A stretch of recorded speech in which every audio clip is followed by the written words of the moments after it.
আজকের পর্বে আমি আপনাদেরকে অনেক দিন আগে আমি যখন ক্লাস 2-এ পড়ি তখন একটা আচার খেয়েছিলাম, সেই আচারের রেসিপিটা শেয়ার করব। অসম্ভব মজার এই আচারটা, আর এটা একবার খেলে আপনি আবার খেতে চাইবেন। তো আসসালামু আলাইকুম বন্ধুরা, আশা করছি সবাই অনেক ভালো আছেন। আমি জাকিয়া সুলতানা পাঁচবিবি থেকে বলছি। তো আজকে আমি আপনাদেরকে করে দেখাচ্ছি ওলের আচার। আর এখানে আমি হাফ কেজি ওল নিয়েছিলাম, খুব ছোট ছোট এরকম পাতলা পাতলা টুকরো করে কেটে নিয়েছি।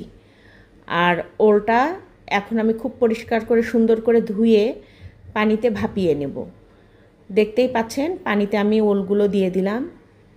এইরকমভাবে একদম টকবক করে ফুটিয়ে নেব 10 মিনিট ধরে। 10 মিনিট ফুটন্ত টকবগে পানিতে এটা ভাপ দিয়ে নেব। এটা ঢাকনা দিয়ে ঢেকে দিচ্ছি যাতে খুব দ্রুতই ভাপটা চলে আসে। আর এখন একদম ফুটে গেছে, আমি এখন চুলাটা বন্ধ করে দিয়েছি। আর পানি ছেঁকে নিয়েছি, এই যে ওলটা এতটুকু হয়েছে পানি ছেঁকে নিয়ে। এটা কিন্তু সিদ্ধ হয়ে গেছে, কিন্তু আস্ত আছে, এখনও গলে যায়নি। তো আমার আচারের জন্য এই রকমই দরকার। প্রথমেই দেখতে পাচ্ছেন আমি একটা ফ্রাই প্যানে কয়েক টুকরা মরিচ দিয়ে দিলাম, কয়েকটা শুকনো মরিচ। এখনকার মরিচে খুব বেশি ঝাল হয় না, তাই দিয়েছি। আপনারা আপনাদের ঝালের টেস্ট অনুযায়ী দিবেন, তবে আমি যেটা দিয়েছি এটা পারফেক্ট মাপ। দিয়েছি 1 টেবিল চামচ গোটা জিরা, দিয়েছি 5 ফোড়ন 1 টেবিল চামচ, 2টা সাদা এলাচ, 2 টুকরা দারচিনি, আর 1 টেবিল চামচ সরিষা। এখানে সাদা কালো 2 সরিষাই মিক্সড করা আছে। যেই না একটু তাওয়াটা গরম হয়েছে অমনি চুলার জালটা অফ করে দিয়েছি। একদম ভাজা ভাজা করব না, হালকা একটু টেলে নিলেই হবে। আর এগুলো ব্লেন্ডারে করে গুঁড়ো করে নিয়েছি, একটু দানা দানা থাকবে। ফ্রাই প্যানে সরষের তেল দিয়ে দিলাম খানিকটা, দিয়েছি 1 চিমটি 5 ফোড়ন, আর ছোট্ট একটা তেজপাতা মাঝখান থেকে একটুখানি ছিঁড়ে দিয়েছি। আর তার মধ্যে আমি ভাপ দিয়ে রাখা ওলগুলো দিয়ে দিলাম। 2 মিনিট ভাজা ভাজা করে নিয়েছি।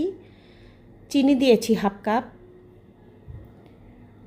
আর তার সঙ্গে আমি লবণ দিয়ে দিচ্ছি। প্রথমে হাফ চা চামচ নিয়েছিলাম, তারপরে আরও সামান্য একটু দিয়েছি, 1 চা চামচের কিন্তু কম। হলুদ দিয়ে দিলাম হাফ চা চামচ। এখন একটু ভাজা ভাজা করে নিচ্ছি।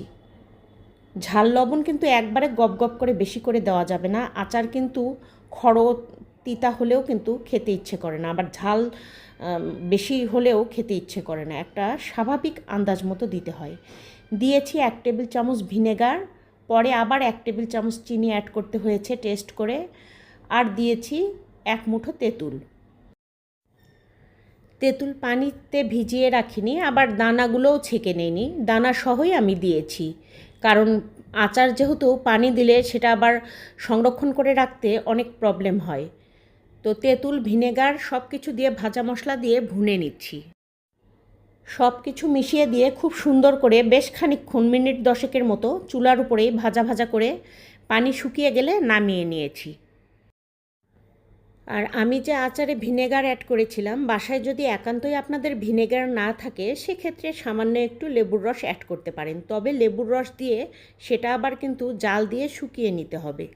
এটা গরম গরম সংরক্ষণ করে রাখা যাবে না, এটার বাষ্প সব বের হয়ে গেলে তারপরে এটা সংরক্ষণ করে রাখতে হবে। প্রয়োজনে আপনি আরও তেল দিতে চাইলে সেক্ষেত্রে সর্ষের তেলটা গরম করে ঠান্ডা করে নেবেন, তারপরে আচারে অ্যাড করবেন। আর কত ঝটপট তৈরি হয়ে গেল ঝামেলাবিহীন ওলের আচার। দুর্দান্ত টেস্ট।